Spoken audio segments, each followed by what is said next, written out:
want to thank Alan Labella. He does a beautiful job for us. All right, hopefully he'll stay for lunch. Of course, we want to thank the students from the high school. They help us out with all of these special events, and thank you very much.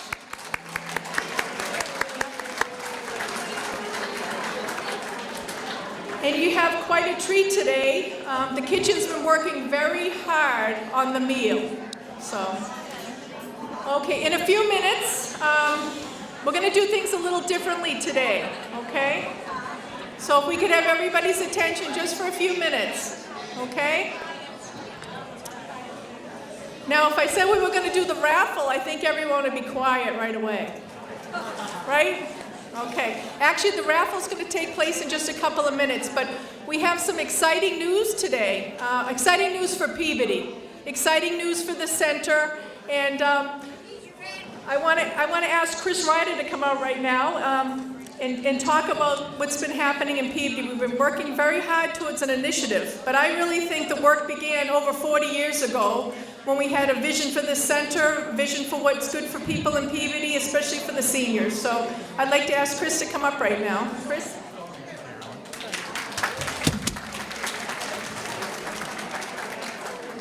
Good morning, ladies and gentlemen. Good morning. My name is Chris Ryder. I'm Chief of Staff to Mayor Ted Betancourt, and I'm very happy to be here this morning on behalf of the mayor. The mayor himself had hoped to be here, but his recovery from minor surgery is taking a bit longer than he would have liked.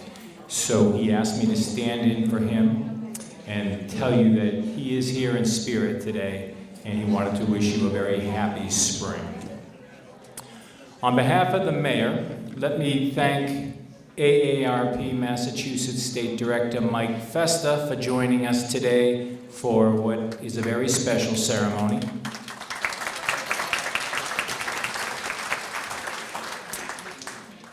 I'd also like to recognize a few elected officials that have graciously joined us today and some other distinguished individuals from the community.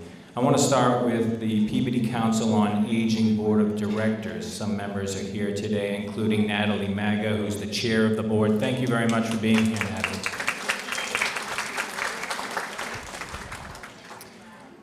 Also from the Peabody Council on Aging Board of Directors is Jackie Turigian, wife of the late, great Mayor Peter Turigian, for whom the center here is named after. Thank you very much, Jackie, for being here. Thank you very much. Joe Mendonça from the board is here as well. Joe. And also from the board of directors, Leona Kaplan. Leona. The Friends of the Peabody Council on Aging play a huge role in what happens here, all the wonderful things that happens here at the center. So I wanted to recognize Russ Bowden from the Friends of the Peabody Council on Aging. Russell.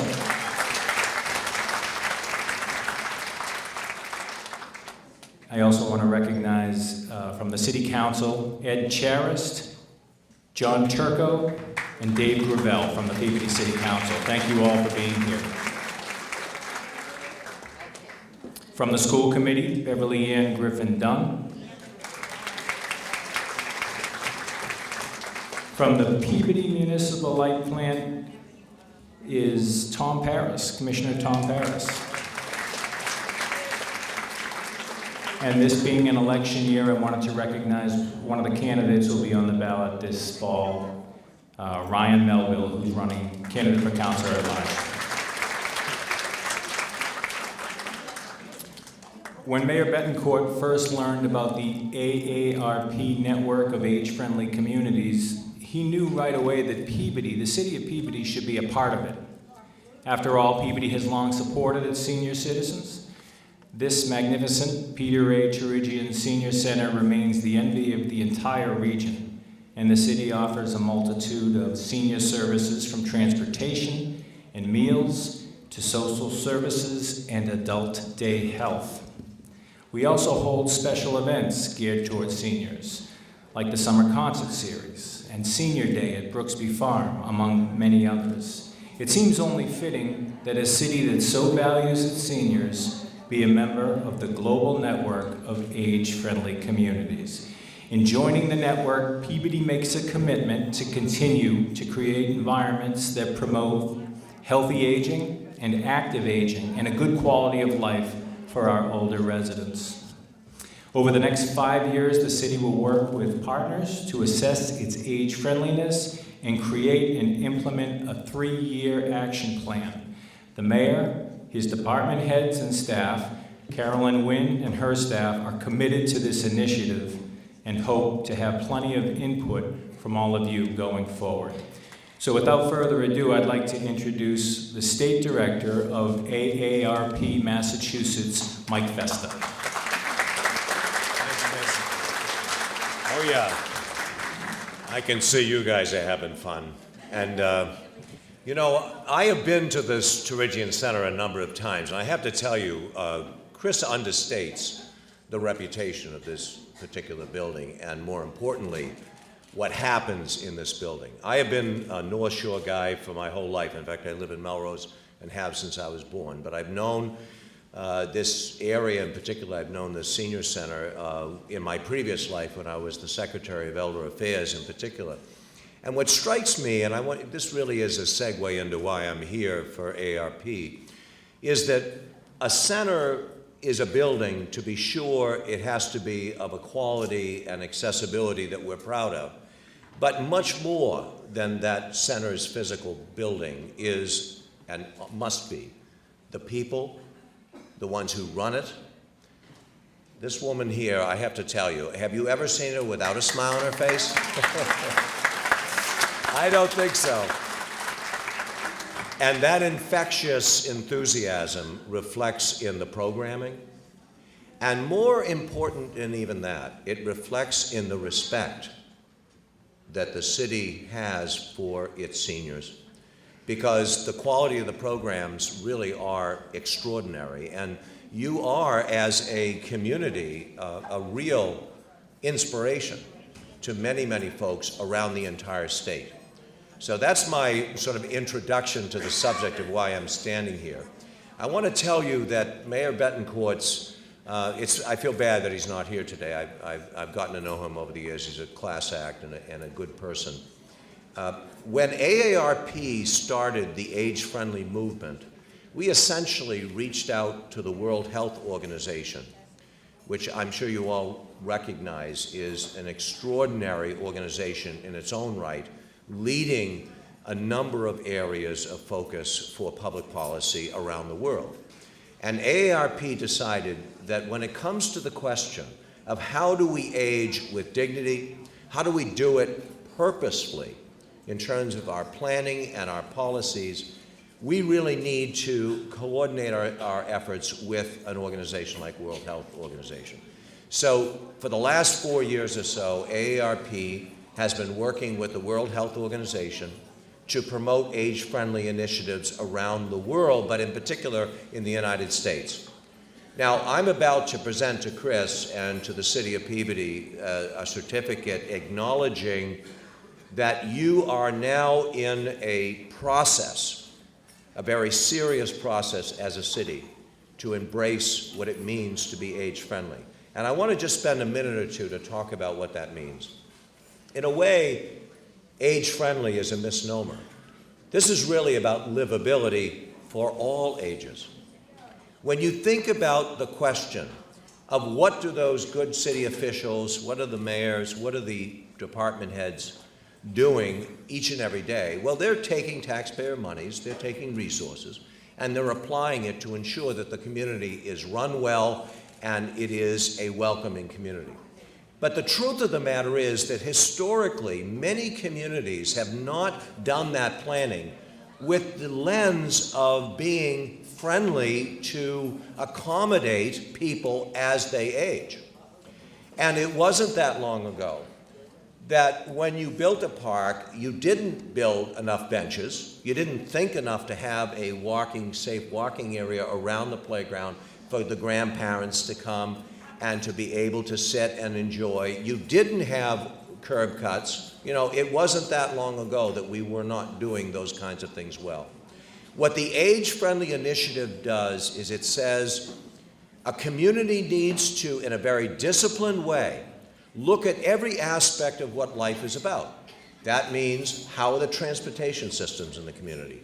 How are people getting around? How are they sharing information so that people feel engaged and part of the community?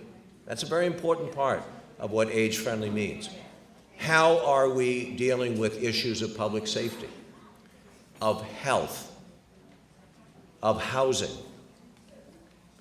These 8 domains are the categories I've sort of highlighted. They affect how we age, well or not.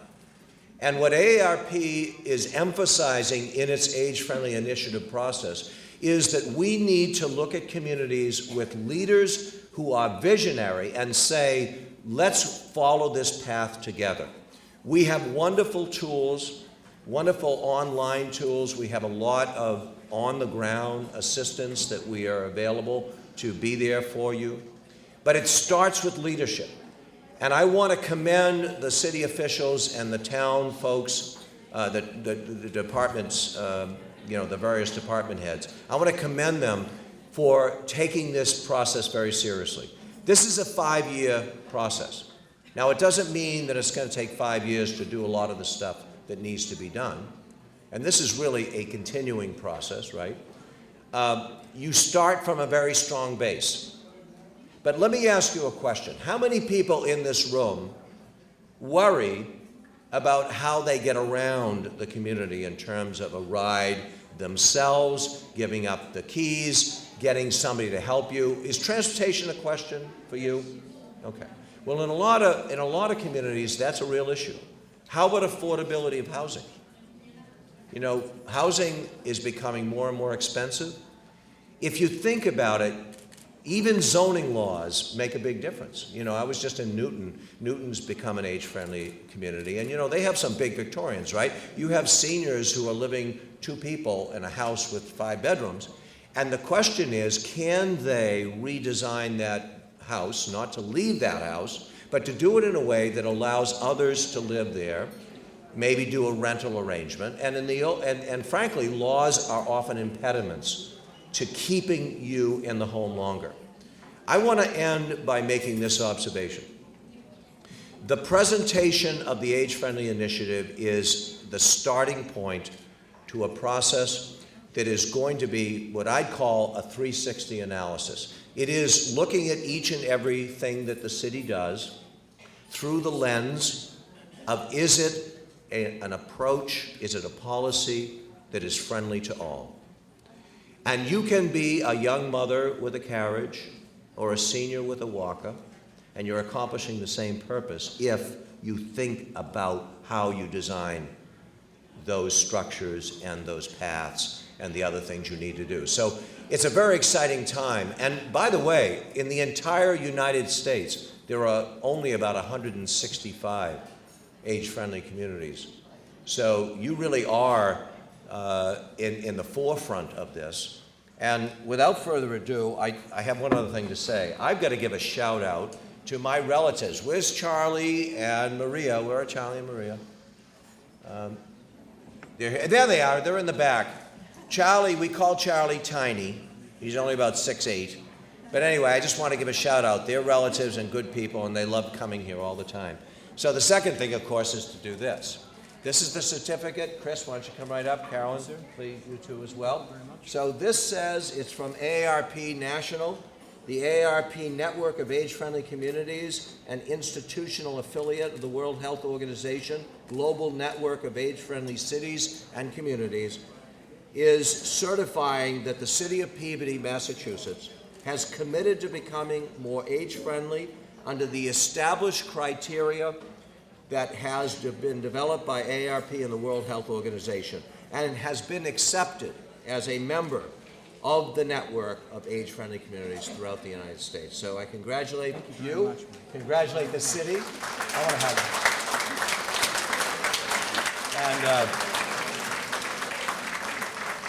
And it's great to be here. Thank you very much for listening.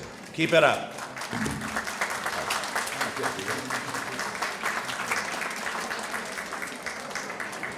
And folks, before we get to lunch, I just wanted to recognize State Representative Tom Walsh.